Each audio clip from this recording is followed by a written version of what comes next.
Voici maintenant la partie 2 sur les mouvements de l'affûtage. Donc là, comme on peut le voir, c'est un mouvement qui va être beaucoup plus long, beaucoup plus délicat que le mouvement précédent. En revanche, évidemment, vu que c'est plus lent, le morphine n'arrivera pas aussi vite. On peut le faire en alternant, c'est-à-dire une passe d'un côté, une passe de l'autre, compter les passes. Il y a plusieurs façons de faire. Là, je vous en montre plusieurs. J'ai pas du tout compté, c'était vraiment pour la démonstration.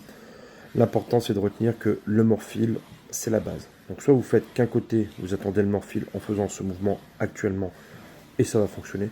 Soit vous comptez le nombre de passes, mais du coup, vous n'attendrez pas le morphile de la même façon. Il ne va pas être prononcé que d'un côté, il va être un peu réparti des deux côtés. Ça fonctionne très bien, ça permet d'avoir un biseau bien réparti. L'important, c'est bien sûr d'avoir une force constante dans les deux mains, des deux côtés. Ça fonctionne, ça fait le taf.